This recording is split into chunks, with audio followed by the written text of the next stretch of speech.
Buenos días, estamos en un episodio de Digestorium. Hoy nos encontramos en Choluteca con el doctor Aristides Barahona, específicamente en la clínica vascular, ¿así se llama? Así es. Clínica vascular, ¿cuál es el nombre? Bueno, nuestro hospital es Policlínica San Rafael. Dentro de Policlínica San Rafael tenemos nuestra clínica vascular. Realmente el nombre es PSR Vascular. PSR Vascular. La verdad que para mí pues es un placer estar con Aristides. De hecho, somos amigos, estuvimos en México, en lo cual cuando él estaba sacando su alta especialidad.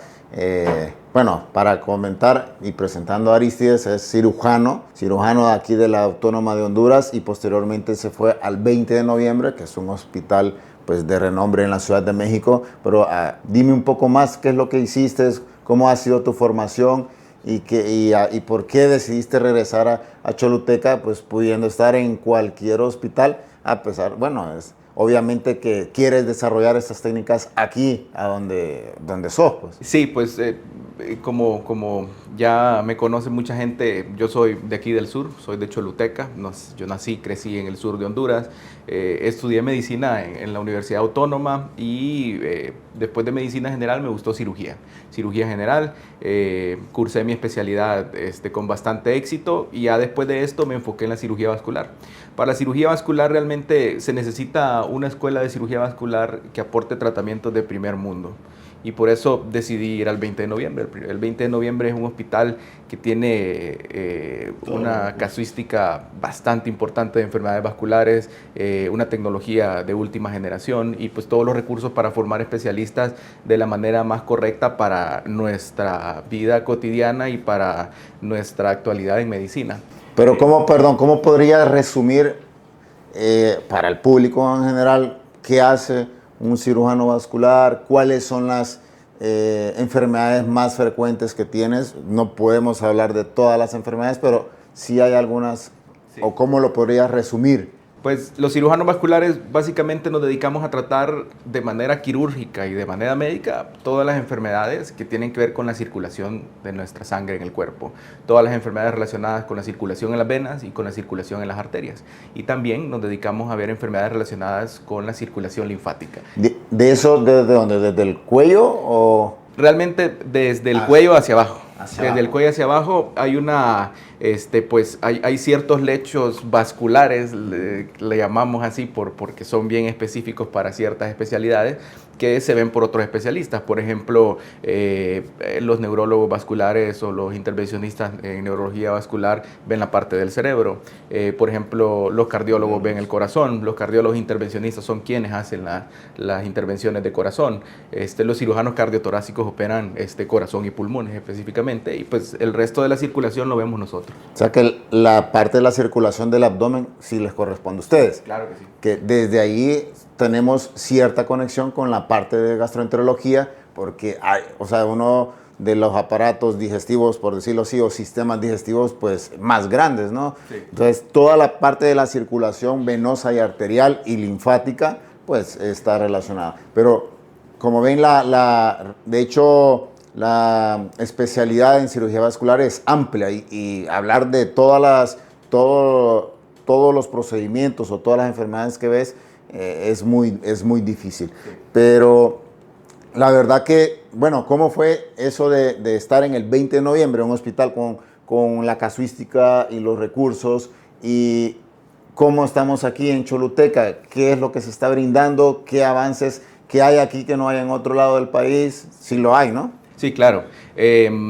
La cirugía vascular en nuestro país está en una etapa de madurez en ciertas zonas y en una etapa inicial en otras.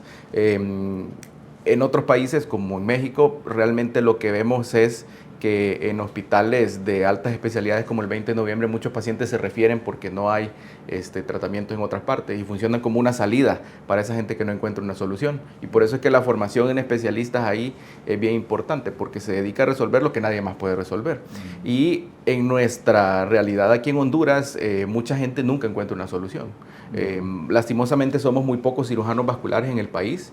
Al final de cuentas la tecnología es una limitación, suele ser algo que limita ciertos tipos de tratamiento y es labor de todos nosotros como especialistas hacer crecer esta parte de la medicina.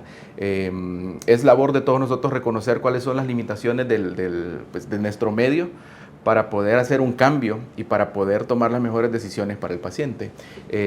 Siempre pues, hay que tener en cuenta que en tecnología todo tiene que ir avanzando y creciendo. No era lo mismo nuestra clínica vascular, por ejemplo, hace más o menos 3 años que me vine, a lo que es ahora. Tenemos una pues, capacidad para resolver un montón de problemas que antes no lo teníamos y que antes tal vez era inimaginable aquí en Choluteca, ¿no?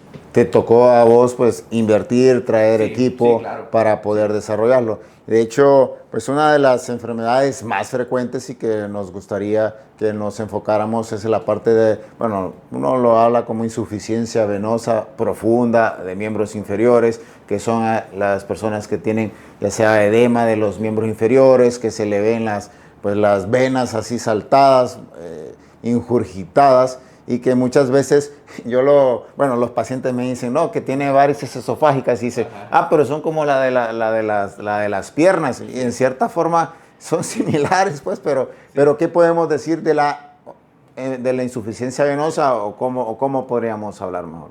Pues el término que nos gusta utilizar en cirugía vascular es enfermedad venosa crónica. La enfermedad venosa crónica es lo que engloba todos esos cambios de anomalías venosas en la pierna, como el desarrollo de varices, venas grandes, venas pequeñas, los síntomas que comentas de crecimiento progresivo de las venas y también los síntomas como edema, pesadez, calor en la planta de los pies, calambres, incluso a veces hasta adormecimiento.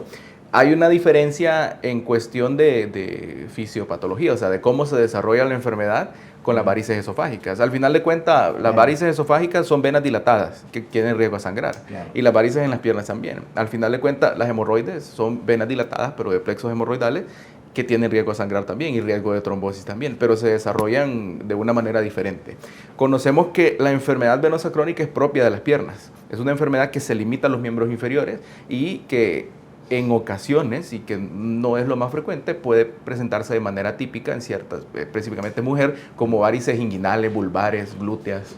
Que también es parte de la enfermedad. Sí. Eso sí, no es sido frecuente que yo lo haya visto cuando pues mirábamos pacientes en medicina interna, pero sí la enfermedad venosa crónica, gracias por corregirme, es ideal llamarlo así, es sumamente frecuente. ¿Y cuáles son los pacientes o por qué desarrollamos eso? Me imagino, y quiero que escucharlo de tus palabras, cuáles son los factores principales para la enfermedad venosa crónica y cómo lo dicen, y también ver cómo lo dicen los pacientes para, si tienen otros nombres pues para ellos. Sí, y es que la enfermedad la conoce la gente de muchas maneras.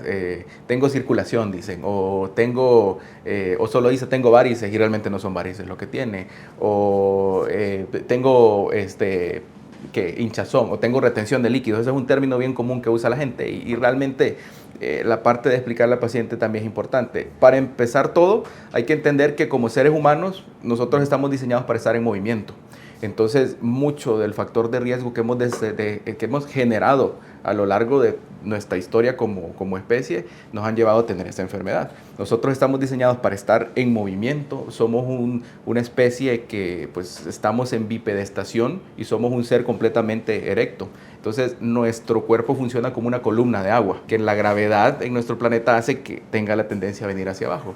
Si nosotros perdemos el mecanismo que naturalmente como especie tenemos para contrarrestar esa gravedad, que es el movimiento constante, entonces la sangre se empieza a regresar hacia abajo y empiezan a dilatarse las venas. Empezamos a notar que ciertas válvulas de las venas se van separando, entonces empieza lo que llamamos reflujo venoso, que la sangre que tiene que ir de la pierna hacia el corazón se regresa hacia abajo. Empieza por venas pequeñas, con síntomas, un poco de edema o hinchazón en las piernas y va creciendo cada vez a problemas más grandes. Y ahí viene lo otro importante, que ¿cuándo es realmente una insuficiencia venosa? La insuficiencia venosa se define como la enfermedad con cambios irreversibles. Entonces, ahí vemos que realmente cuando nos ponen en un informe de un ultrasonido insuficiencia venosa, realmente el paciente no lo tiene. Él va a tener insuficiencia venosa cuando él en su piel tenga manchas porque ya no se le van a quitar. Cuando él tenga cicatrices por úlceras, cuando tenga úlceras, por todo eso ya le va a dejar secuelas irreversibles. Eso es una insuficiencia venosa. E idealmente el tratamiento empieza antes de llegar a la insuficiencia venosa. Claro, entonces hablaríamos de una insuficiencia venosa cuando ya hay complicaciones agregadas, ¿no? Que podrían enumerarse como cicatrices, úlceras, sí, cambios en la piel. Muchas veces eso empieza con lo que llamamos eczema venoso, oscurecimiento, resequedad, la piel se va endureciendo o incluso no se oscurece, sino que pierde su coloración. Ok, pero allí eso que se afecten esas válvulas de las venas, también está implicado el sedentarismo, lo acabas de decir, esto está claro, y con eso la obesidad. Sí. O sea, ¿cómo afecta la obesidad y si por índice de masa corporal hay más riesgo o cuáles son esos factores de riesgo que tú dirías para la enfermedad venosa crónica? Dime unos 3, 4 que... Pues los principales dos, el que ya comentamos, que es el sedentarismo, y lo otro es el antecedente familiar. Es bien marcado entre familias, es bien parecida a la enfermedad. Yo he visto familias de abuela, hija y nieta con una enfermedad, un patrón de reflujo completamente igual. Y he visto pacientes que a lo largo de la vida o a lo largo de sus generaciones van desarrollando la más severa si la vida se va haciendo más sedentaria. Entonces, la herencia, aparte del sedentarismo, y hay ciertas cosas que son variables por paciente. Realmente la edad no es una causa de enfermedad venosa crónica, pero sin tratamiento se va relacionando con más síntomas y más complicaciones.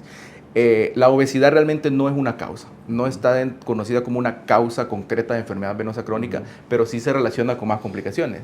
Incluso en los pacientes que tienen un índice de masa corporal muy elevado, vamos empezando a ver ciertos cambios, como por ejemplo el lipedema. El lipedema es un diagnóstico muy subutilizado en nuestro medio y muchas veces el paciente ha estado en tratamiento por años y años por supuesta insuficiencia venosa y realmente lo que tiene es un lipedema, que básicamente es acumulación de líquido linfático o de linfa en tejido graso. Okay. Y eso pues es una patología un poquito diferente a la enfermedad venosa crónica. De hecho, que es por herencia, créeme que yo he visto y lo he vivido, porque en la familia también hay parte de la enfermedad venosa crónica, pero se puede heredar también de la mamá a la hija y de la mamá al hijo, sí. También se puede, o sea, tampoco es que hay... O sí es más frecuente en mujeres, pero el hombre también es una enfermedad del hombre. Sí, claro, sí. La carga genética va pareja. Lo que pasa es que, como muchas cosas, nuestro cuerpo tiene la tendencia a responder a ciertos estímulos hormonales. Y específicamente en la mujer, pues los embarazos van dejando más venas. Incluso hay cierto tiempo, mis pacientes lo podrán... siempre decir, después de un embarazo, 6 a 8 meses, esas venitas no las vamos a tocar. Vamos a esperar, vamos a ver qué es lo que realmente nos dejó este último embarazo para saber realmente cuál es el mejor tratamiento para ese paciente. Oíme, pero sí es frecuente, o sea, te lo quiero preguntar a vos porque, como dices, hay pocos vasculares, pero si va la señora al vascular periférico con circulación o con varices o como lo quieran llamar, para una consulta y el vascular le dice, no, señor, usted lo que tiene es que bajar de peso y póngase estas medias compresivas porque ese es su tratamiento. La próxima cita, si no me ha bajado tantos kilos, mejor ni venga. Es complejo, sí, es complejo. Y es que hay, como cuando vemos, como cualquier enfermedad, y podríamos hablar también de los pacientes con pie diabético, con los pacientes que tienen complicaciones, o nos toca ver muchos pacientes para manejo de factores de riesgo cardiovascular. Ya cuando uno tiene que involucrarse en el tipo de vida que lleva el paciente, uno tiene que realmente hacerle ver al paciente qué es lo que buscamos como meta. Y hacer que el paciente realmente tome responsabilidad sobre su vida. Hay una cosa muy importante que aprendí de uno de mis maestros y es que la responsabilidad con el paciente la tenemos compartida. Mi misión es dar una orientación, un diagnóstico y una dirección que va a tomar su vida. Pero una vez que salen de esa puerta, y es otro comentario que creo que muchos de mis pacientes van a poder recordar, una vez que usted sale de esa puerta, las decisiones las va a tomar usted como paciente. Realmente si el paciente lo que tiene es lipedema y necesita bajar de peso, hay que amarrarlo a una meta, ¿no? Hay que decirle o hacerle saber, yo espero que con tanto peso que usted baje en este tiempo, disminuya tanto sus síntomas o por lo menos la necesidad de usar medicamentos. Yo sé que si usted, a pesar de estar en un régimen nutricional por el periodo de unos 6, 8, 10 meses, no tiene una pérdida de peso considerable o por lo menos ha perdido peso, pero el edema en las piernas no ha mejorado a pesar del tratamiento, ahí vienen otro tipo de intervenciones como hacer lipólisis, que en la actualidad eso también se hace también con terapias mínimamente invasivas o incluso pues, ya en una última instancia enviar al paciente a una liposucción.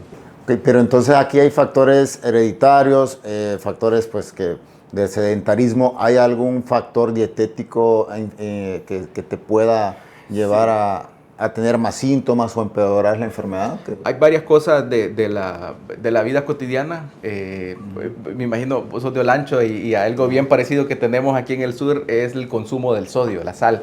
Todos los alimentos que consumimos, los lácteos aquí en el sur se consume mucho lácteo, entonces el paciente tiende a consumir una cantidad de sodio exagerada. Eso aumenta muchísimo los síntomas. Por otra parte, la exposición al calor. Pues, tenemos un clima bien cálido aquí en el sur. De las recomendaciones básicas que damos siempre es, por ejemplo, no exponer las piernas mucho al calor. Y a veces la gente trabaja enfrente de un horno o enfrente de maquinaria que irradia calor y eso aumenta mucho los síntomas. Pero en nuestro ambiente ya lo da uno por sentado. ¿Y qué pasa con esas medias compresivas? Pues sí ayuda mucho. Claro. Pero una queja de las, hombres y mujeres que lo han utilizado es que, o que calor, o sí. ¿Cuáles las ventajas y por qué deben de usarse y cuál sería tu recomendación? Porque yo creo que son una de las recomendaciones que das y que no las siguen. Así es. Es una de las recomendaciones básicas, la media de compresión, y hay cosas que uno tiene que mostrar bien al paciente. Primero, la indicación va basada en el hallazgo clínico, o sea, la severidad de la enfermedad y tanto algunas mediciones como la contextura del paciente para recomendar una media. Segundo, tiene que ser una media de grado médico. Hay una diferencia increíble en el apego cuando el paciente usa una media realmente profesional a cuando compra una media de 400 o 500 lempiras que realmente no le va a funcionar, ¿no? Y todo se basa en que hay leyes físicas que soportan la evidencia científica de la compresión. La compresión profesional es progresiva, es más apretado abajo y progresivamente se va haciendo más flojo y eso simula un retorno natural de la sangre. Colocada de manera adecuada, con la compresión adecuada y con la medida adecuada y el material adecuado, el paciente siente un alivio en lugar de sentir una molestia. Con respecto al calor, pues yo les digo, es la principal excusa, pero no es la principal causa. Aquí en Choluteca es la principal excusa, pero no es la principal causa para no utilizarla.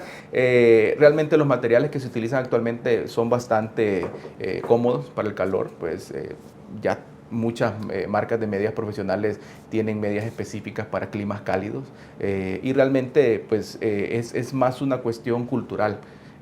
Nosotros como médicos para operar utilizamos medias de compresión, cuando estamos mucho tiempo sentados utilizamos medias de compresión, en otras disciplinas los deportistas utilizan prendas de compresión, realmente es algo que es algo cultural. ¿Y es el paciente con enfermedad la tiene que usar todos los días? Tiene que utilizarla de forma cotidiana. Realmente para lo que sirven es para controlar un factor de riesgo, que es estar mucho tiempo parado sentado. Yo te diría, por ejemplo, si tiene un trabajo de oficina, pasa sentado 6 horas, 7 horas, utiliza durante trabajo.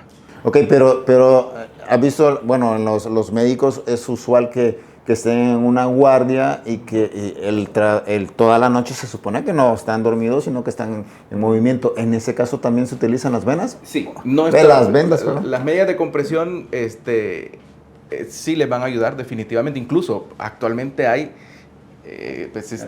categorías para personal médico específicamente.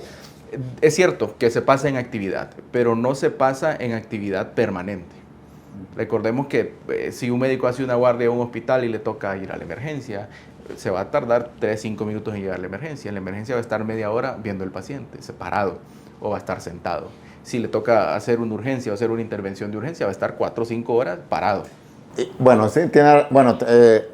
Son dudas que surgen durante la plática que igual probablemente otros puedan tenerlas. Otro que se me surgió ahorita, si el sedentarismo, el estar sin movimiento, las señoras tienen otra costumbre, que elevan los pies. Sí. ¿Y eso qué tiene que decir con ese comentario?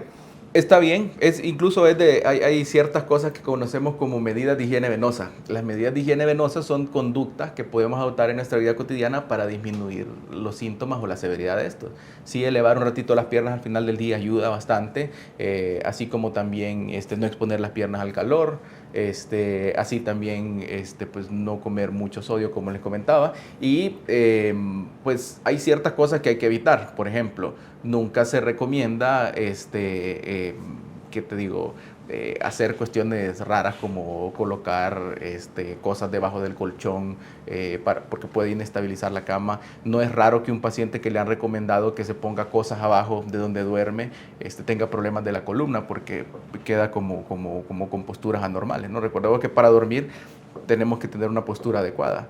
Entonces, realmente es un rato, no se recomienda ni dormir con los pies para arriba ni con los pies para abajo. 10, 15 minutos que lo hagan les va a ayudar mucho. Hablamos ya de las partes o factores, pero ¿cuáles son las complicaciones? ¿Esas son las únicas complicaciones o hay complicaciones más graves?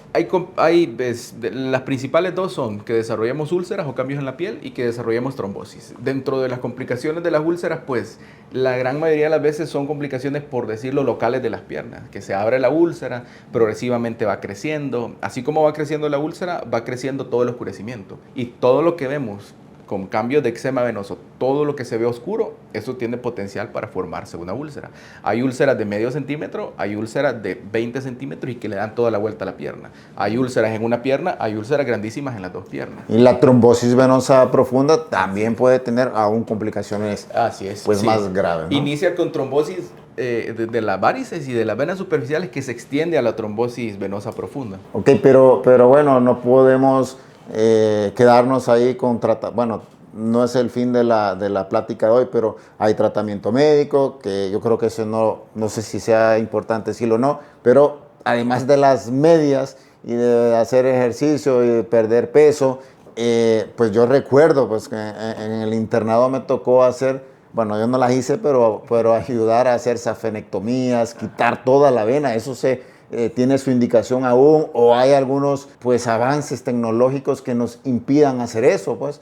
Sí, realmente que la safenectomía y las varicectomías ¿se hacen aún? Se hacen, pero la indicación realmente no es concreta. Yo diría que hablando de manera concreta, solo un 5% de 100% de los pacientes que necesitan operarse pueden necesitar heridas. Pero te digo, porque la medicina va a lo menos invasivo, ¿no? A lo mínimamente invasivo. Y sí te lo digo porque yo recuerdo haber participado como ayudante de ese tipo de cirugía.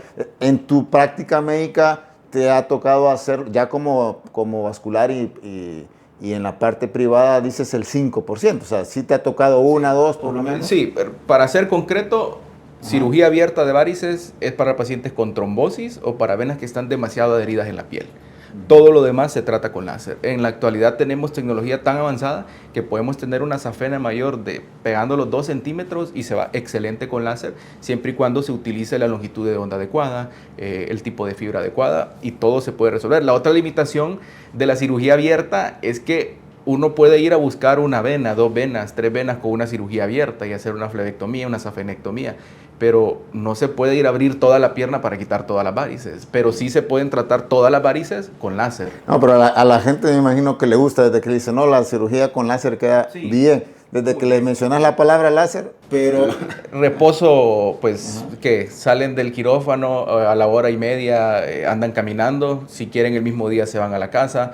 ¿Cuál es el requisito? Que nos caminen media hora después de operarse. A la semana pueden restablecer su vida cotidiana, pueden haber moretoncitos que son variables de tamaño, puede haber donde están las varices más grandes cierta como sensación de endurecimiento, cierto adormecimiento que puede durar algún tiempo, pero realmente es una cirugía bastante segura y una recuperación grandísima. Es un procedimiento ambulatorio, ¿no? Es un procedimiento con complicaciones pues mínimas probablemente. Menos del 0.05% de los pacientes que se realizan láser endovenoso se complican. Pero ¿cómo explicarías cómo funciona esta cirugía láser? Pues ¿es cirugía en sí o no?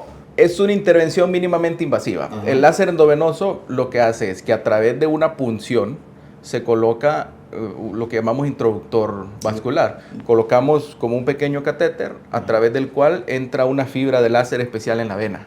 Todo el trayecto. Todo el trayecto de las venas enfermas, tanto de las venas principales que originan las varices como de las varices. Y se va sellando poco a poco la vena a medida va irradiando calor el láser. ¿Y eso lo estás siguiendo por ultrasonido o algo? Se va viendo centímetro a centímetro con el ultrasonido que todos los trayectos enfermos queden tratados. De hecho, o sea, toda la medicina vemos que se interrelaciona en cierta forma, ¿no? Porque igual yo te podría decir que algunas patologías como colangiocarcinomas en la parte digestiva se puede utilizar radiofrecuencia también, obviamente, para poder tratar algún tipo de cáncer que sí que está indicado, pues. De hecho, pues es una gran ventaja el hecho de que podamos hacer esta cirugía con láser, porque, o sea, que el paciente venga con unas venas tortuosas y que posterior al procedimiento ya no se ven. Sí. Así es de mágico es. Así es. Sí, pues hay mucho espectro alrededor de eso. Por ejemplo, si tenemos pacientes con varices gigantísimas, definitivamente desde el primer día van a ver una diferencia abismal. Obviamente puede haber algún moretoncito en el sitio de la punción, puede haber cierto endurecimiento donde había alguna venita. Los pacientes con úlceras venosas, realmente ir a hacer una herida para tratar una vena donde hay una úlcera, eso es completamente inadecuado, ¿ok? Y esos pacientes después de una cirugía, una úlcera de 8, 10, 15 años, un mes por mucho ya está cerrada. Y aquí en Honduras realmente hay pocos centros donde hacen este tipo de intervenciones, ¿no? Sí. Dime, ¿conoces algún otro lugar o solamente aquí en Choluteca? Aquí en el sur de Honduras somos únicos en tratamiento para enfermedades vasculares y especialmente para láser endovenoso. En Tegucigalpa yo pues podría decirle que probablemente existen unos 2 centros donde se realice cirugía láser, y en San Pedro Sula similar. No, realmente, pues, porque este tema es uno de los más frecuentes. Y como vemos, la cirugía mínimamente invasiva pues ha venido a mejorar. De hecho, pues me va a tocar traer algunos familiares, yo creo, desde Olancho hasta Choluteca, para que pues el doctor Aristides nos pueda ayudar. Tenemos pacientes de Olancho, nosotros vemos pacientes de Tegucigalpa, de San Pedro, de Copán, de Gracias, pacientes de Lloro. Tenemos pacientes de La Ceiba, de Olancho tenemos varios pacientes que incluso ya se han operado también. Y tenemos mucho paciente que viaja, que son pacientes hondureños o familiares de hondureños que viven en Estados Unidos o en España y que durante sus vacaciones viajan a operarse. Precisamente porque cuando han ido a consultas en el exterior, lo que le ofrecen es cirugía láser. Nadie le anda ofreciendo abrirle la pierna, arrancarle una vena. Le ofrecen una cirugía láser y lo que viene buscando es eso. ¿Y dentro de las indicaciones, por ejemplo, al día siguiente se puede ir a la playa o no? Pues pero bueno, aprovechar el viaje. Pues. Realmente que tiene que usar su vendaje por lo menos 24 horas. No puede ¿verdad? meterse a la... No sería ideal. Ya después de las 24 horas ya es un cuento diferente. Si no tiene ninguna úlcera, yo diría que a los 3, 4 días restablezca su vida normal.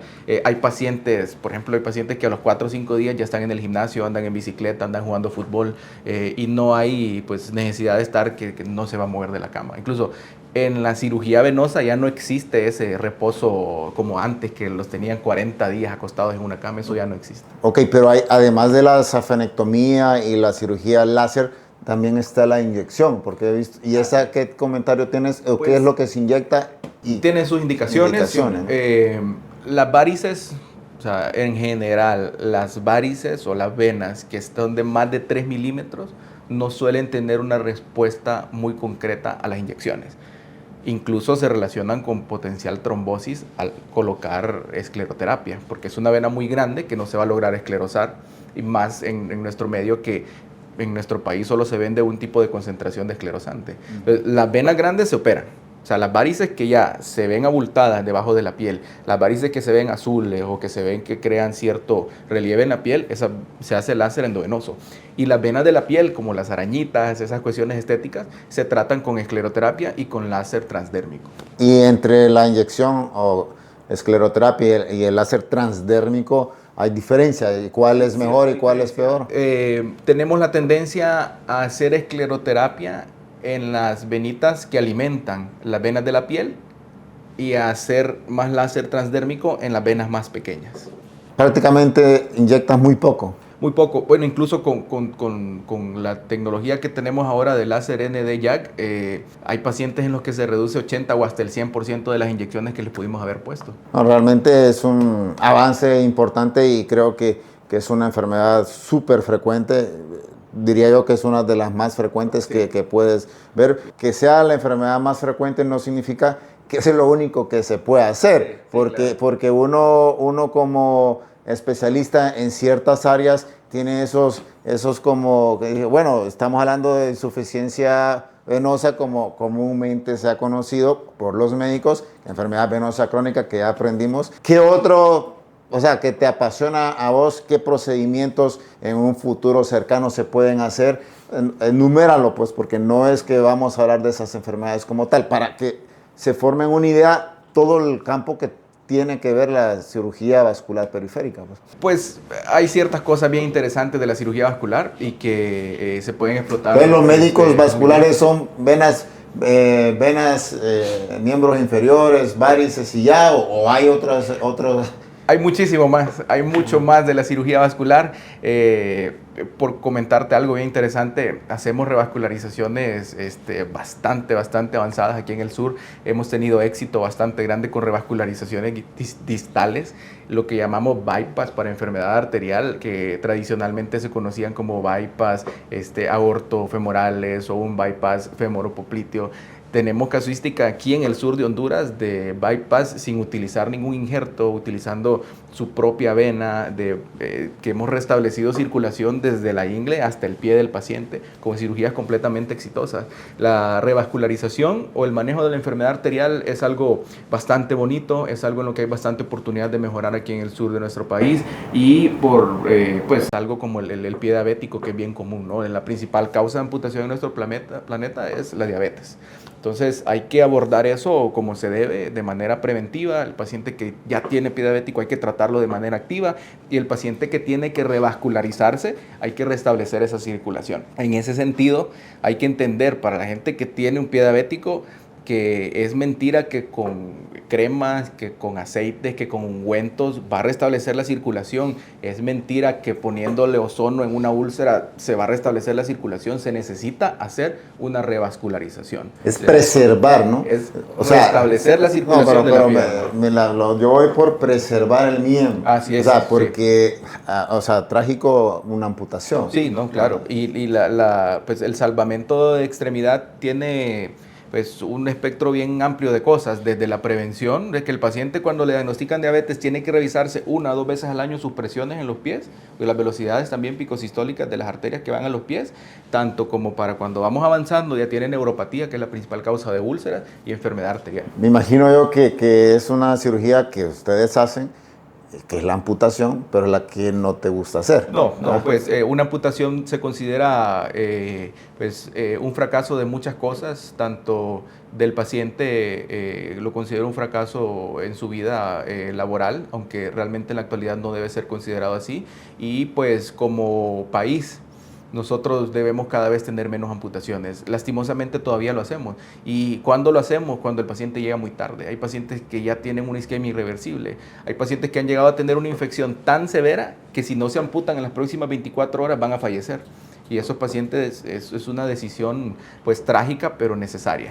Realmente ese es otro tema amplio, lo que es diabético, la aterosclerosis o isquemia arterial, tenemos que diferenciar pues que la enfermedad venosa crónica, como dice, es la parte venosa, la parte arterial es otro cuento. Sí, en la parte arterial está la isquemia, la aterosclerosis, la trombosis arterial es una enfermedad bastante compleja y de urgencia. Los aneurismas, ¿verdad? Vemos aneurismas viscerales, que dentro de ellos, en el abdomen, los más comunes son los aneurismas de arteria esplénica y los aneurismas de aorta abdominal. También tenemos aneurismas en las extremidades, que no son tan comunes, pero que se tratan con cirugía. Claro. No, y de hecho, la pregunta iba encaminada a eso, pues porque tenemos la mala percepción de que el vascular periférico ve solamente las partes de las piernas y no es así. Sí. Como bien dijimos desde el inicio, desde el cuello hacia el último dedo, pues, por decirlo así. Sí, sí, y como comentar lo del cuello, vemos muy de cerca, por ejemplo, con los neurólogos aquí en Choluteca, la enfermedad carotidia, ¿no? Que en la enfermedad carotidia, pues, la complicación es el evento vascular cerebral y que tiene su indicación de cirugía también. Una endarterectomía carotidia es una cirugía convencional en la cirugía vascular. Realmente es una especialidad en cuanto, imagino que tu concepto de vascular periférico que tenías como médico cirujano general, el actual es muy diferente. Es muy diferente. Realmente en la carrera de medicina no se nos forma para entender qué hacemos los cirujanos vasculares. En la especialidad de cirugía general, la gente no aprende nada sobre cirugía vascular, ni siquiera sobre lo que hacen, más porque en nuestros hospitales del estado, pues en la mayoría no se cuentan con cirujanos vasculares. Entonces, es muy poco lo que se entiende de lo que se puede hacer por los pacientes. Hay gente que pues, se gradúa con el concepto de que un pie isquémico no se puede salvar.